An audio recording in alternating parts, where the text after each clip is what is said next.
इस equilibrium chapter में जो सबसे आखिरी टॉपिक आज हम लोग पढ़ रहे हैं, इसका नाम है सॉल्ट हाइड्रोलिसिस।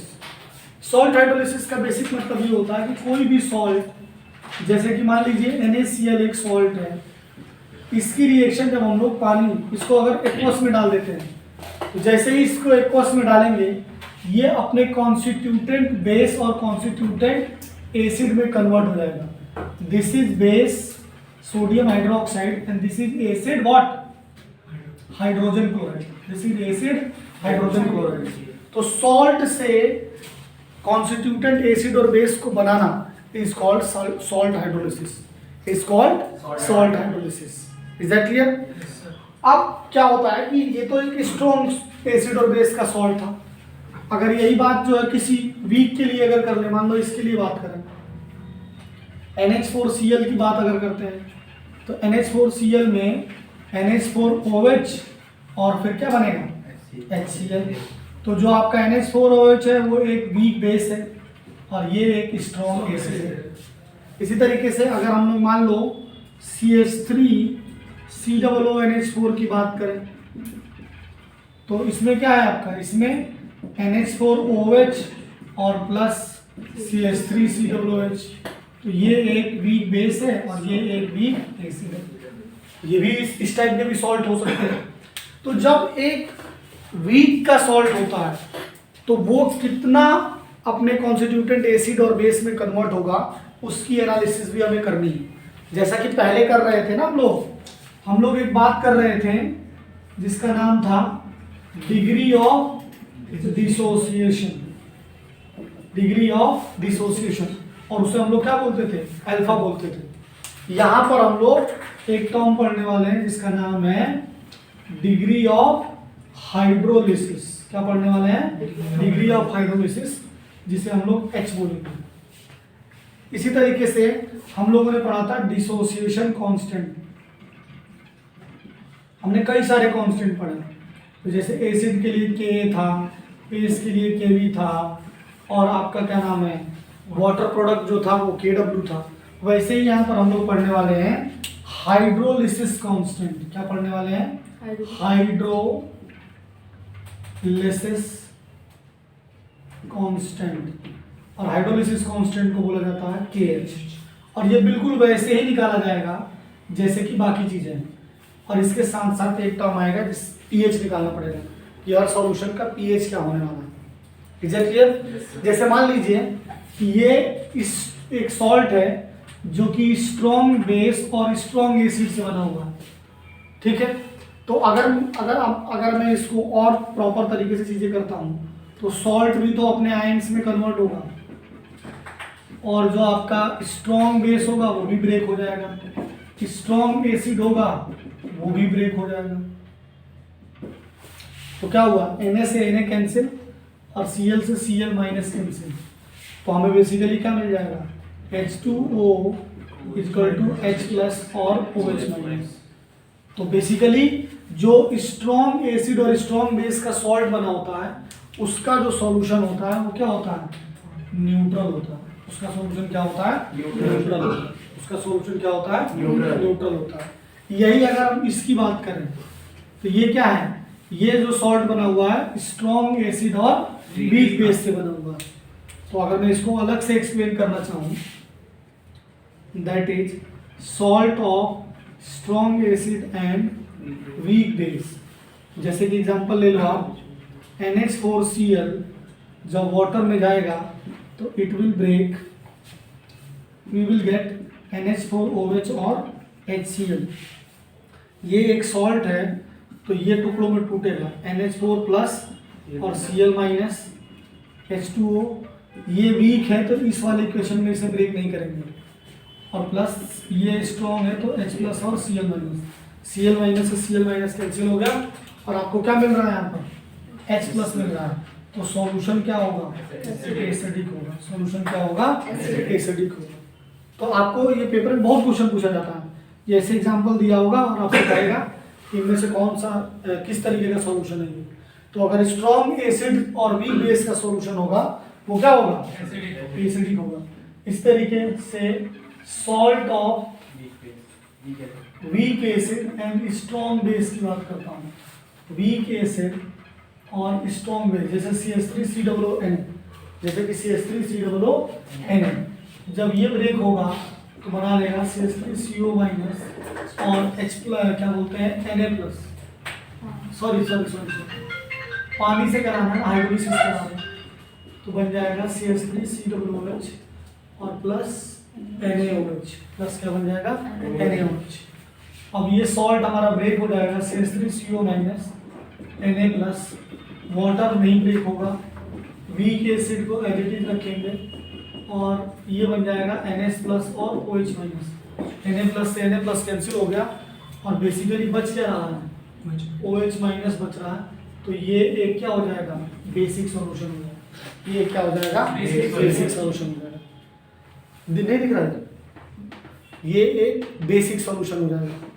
और बेसिक सॉल्यूशन होने की वजह, अब लेकिन इन सभी चीज़ों में आपको एक बात और ध्यान देनी पड़ेगी कि जहाँ जहाँ वीक की बात हो रही है, जहाँ जहाँ वीक की बात हो रही है, इन वीक के साथ ये सारे के सारे जो वीक एसिड और वीक बेस होंगे वो इक्विलिब्रियम में जाएंगे, और इक्विलिब्रियम में जाएंगे तो उनकी एनालिसिस होगी और उनके लिए डिग्री ऑफ हाइड्रोलिसिस और हाइड्रोलिसिस कांस्टेंट की जरूरत पड़ेगी।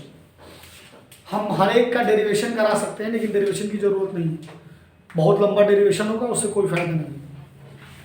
तो जैसे कि जब इसकी एनालिसिस करेंगे तो हमें पता रखना पड़ेगा कि इसका एक आयनाइजेशन कांस्टेंट K होता है।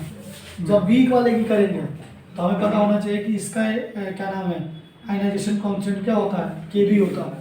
और एक सॉल्ट ऐसा भी होगा कि जो कि salt of weak acid and weak base से बना होगा। ऊपर का दिख रहा है ना, सॉल्ट ऑफ वीक एसिड और वीक बेस से बना होगा, सॉल्ट ऑफ वीक एसिड और वीक बेस से बना होगा। जैसे कि CH3COONH4 कि जब H2O से रिएक्शन कराते हैं और ये ब्रेक होगा तो क्या बनाएगा, CH3COOH और NH4OH, और ये एक वीक एसिड है और ये एक वीक एसिड है, तो दोनों के दोनों वीक हैं, तो भी जो हमारा सॉल्यूशन होगा वो क्या होगा, ऑलमोस्ट न्यूट्रल होगा।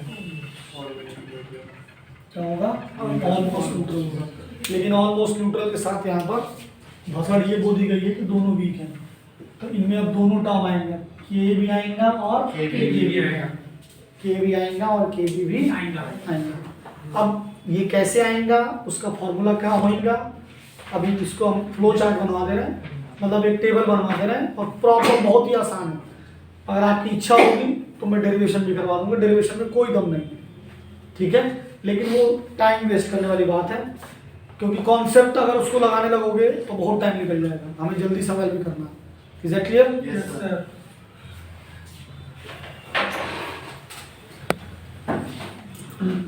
देखिए तो टेबल बना लेते हैं। क्या है कि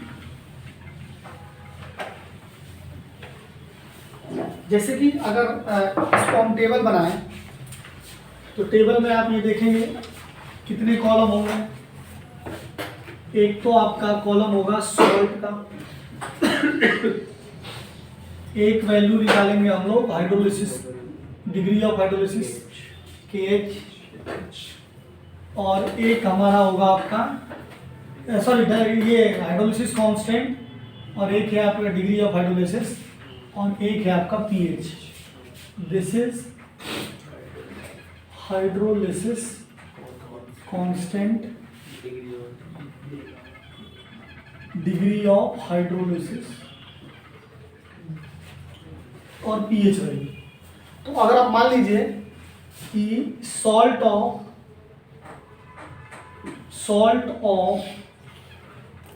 weak acid and weak base ले लेते हैं, salt of weak acid and weak base ले लेते हैं, और एक और कॉलम बना लेंगे। नेचर कैसा होगा इसका सर वीक बेस ले लेते हैं, salt of weak acid and weak base. Salt of weak acid है स्ट्रॉन्ग बेस, जैसे कि CH3COON, ठीक है। तो जब आप इसे सॉल्व करेंगे तो आप देखेंगे कि जो KH की वैल्यू आ रही है वो आएगी KW डिवाइड बाय K। क्या आएगी? KW divide bye K। बहुत ही आसान सा डेरिवेशन है, आप सॉल्व करेंगे you will get it. H की जो वैल्यू आती है वो वही आती है जो शुरू से आ रही है, that is K divide by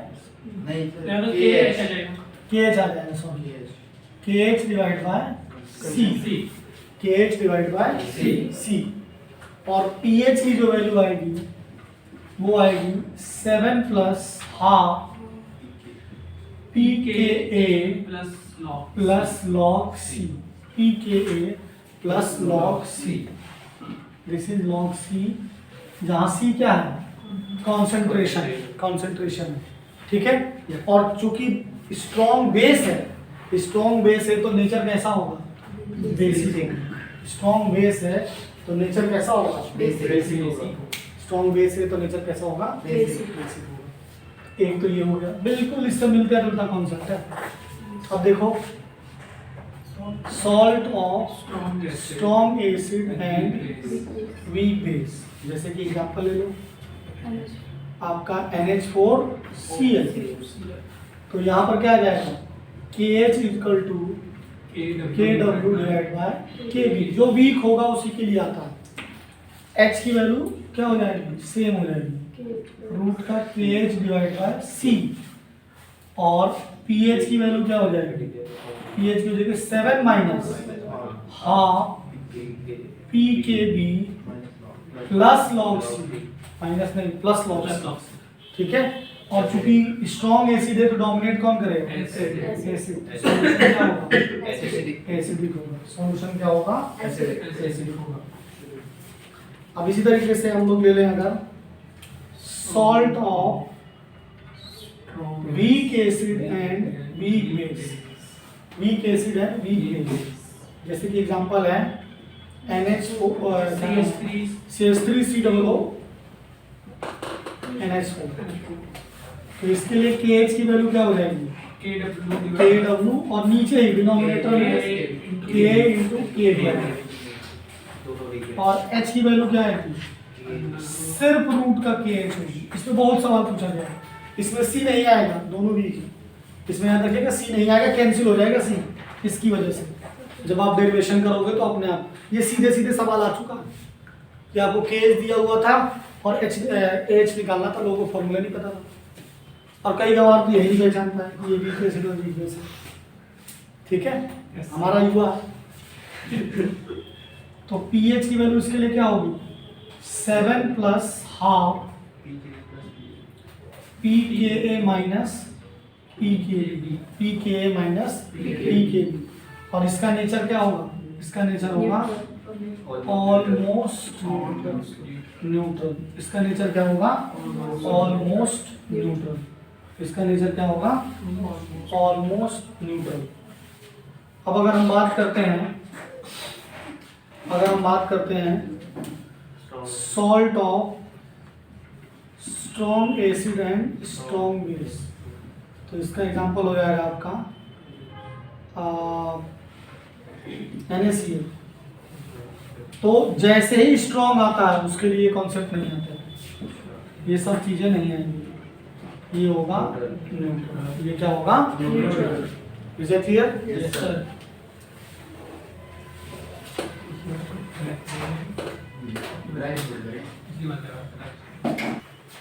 ठीक है फिर, अब आप लोग एक काम करिए, इस पे न्यूमेरिकल करिए, और जितने भी नीट के PYQs हैं और NCERT अगर आप कर लेंगे तो फिर क्या है, तो फिर तो सीधे जन्नत ही मिलनी है, क्योंकि इसमें NCERT के इतने क्वेश्चन हैं।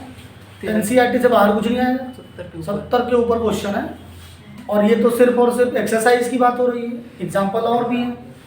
तो अगर NCERT कर लेते हैं तो बहुत ही अच्छा, और NCERT नहीं भी कर पा रहे हैं तो कम से कम JEE के और नीट के PYQs कर लो, ठीक है।